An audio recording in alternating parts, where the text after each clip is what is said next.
So my name is Duncan Crabtree-Ireland. I'm the National Executive Director and Chief Negotiator of SAG-AFTRA. And that role basically means that I'm in charge of running the union and also in charge of negotiating our contracts. And so in this case, a lot of times people are asking me about our TV, theatrical, and streaming contract, which is the one with the major studios and streamers and the one that we're out on strike on right now.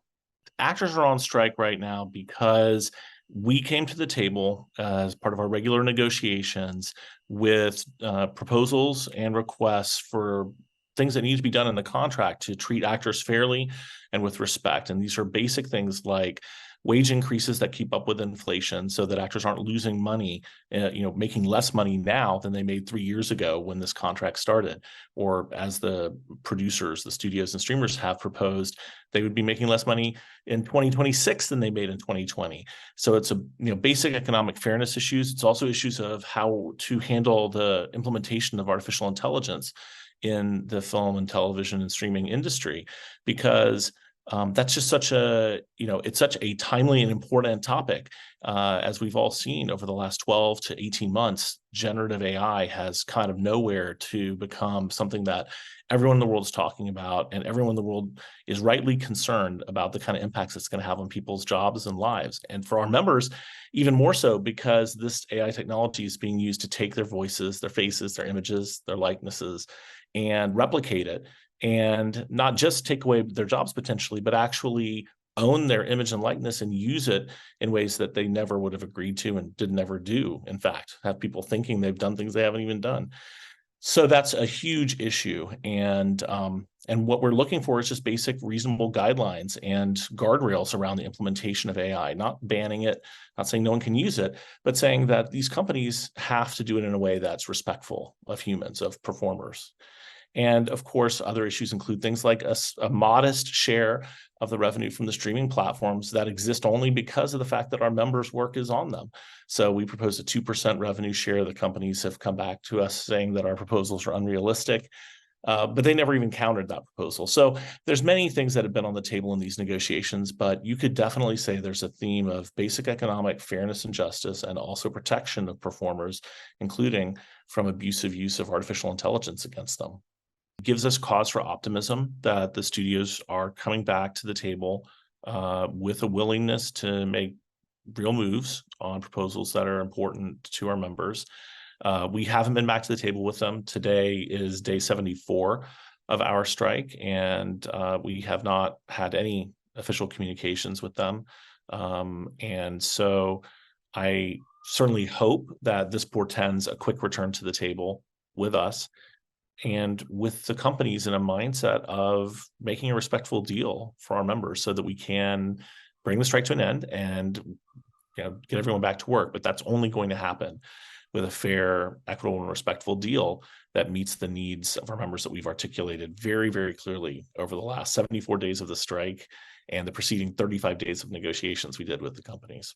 Well, I mean, I've talked with my counterpart there, who is their chief negotiator, about a variety of things, including, for example, the extension of health benefits that we arranged for our members who were going to lose their health care coverage on October 1st from our health plan, because we jointly trustee that plan. And so that doing anything there requires the participation of management. So we have, occasional conversations about all of those kinds of topics, but we haven't been back to the table to negotiate over this contract or to try and address this strike situation. And I've been saying every day, and say it again today, we are ready, willing, and able to return to the table unconditionally to discuss things, to try and move this situation forward, because no strike can ever come to an end without the parties talking to each other. I guess probably one of the things that surprised me a little bit is just how indefatigable our members are. I mean, they have been on strike, like I said, for 74 days. Their passion, their energy, their unity, their strength is as strong, if not stronger, than it was on day one. They are really committed to this fight. And you think about what it means to be not only out of work, but to be on picket lines for 74 days. That's a lot to ask from anybody. Mm-hmm. And yet our members step up to the plate over and over again. And by the way, same thing for the other workers in the industry: Teamsters, IA, AFM, Basic Crafts Unions, LIUNA, and of course, Writers Guild and our members. And so the kind of unity that's there and I forgot to mention the Directors Guild, the kind of unity that's there is really extraordinary. And I think it's been probably one of the most surprising, but also one of the most fulfilling aspects of the process, is just that solidarity. Companies are going to both want to and be pressured to push the envelope. And that means they're going to want to do things like create digital replicas of performers and seek unreasonable levels of consent for that. I mean, honestly, it's not only something that we've seen in practice because it's already happening. It's something we saw in this negotiation. In this negotiation, these very studios and streamers put forward proposals that would have allowed them to take a background actor and pay them for one day's work, create a digital replica of them, and then use that digital replica in anything else they ever wanted to in perpetuity with no further compensation and no further consent. And they made the same proposal for principal performers, that's like speaking line performers, in franchise projects like the Marvel Cinematic Universe, for example. So that's not hypothetical. That's an actual proposal that these companies made in this negotiation back in July to carry out in the future. So that's a real threat.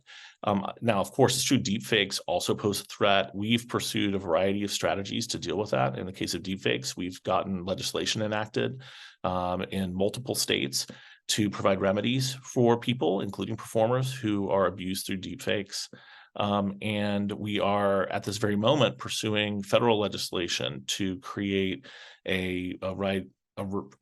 essentially a property right in one's own image, like exists already in half of the states, to make sure that performers and other people have the right to control the commercial use of their image online, including through the use of deepfakes. So we really see it as a combination of collective bargaining for the kinds of uses that the companies that our members work for want to make with AI, and also a public policy issue that will advance the cause of performers, but frankly, advance the cause of everyone else. Because just as much as a performer doesn't want to see their face, their body, their voice used for something that they didn't okay or authorize, I don't think any of us do. I'm not an actor. I don't want that done with my face, voice, body, image, etc. So I think that what we'll find is that actually performers, actors, are at the tip of the spear in dealing with this issue for all people, and that the kind of advocacy we're doing is going to make a difference for everybody.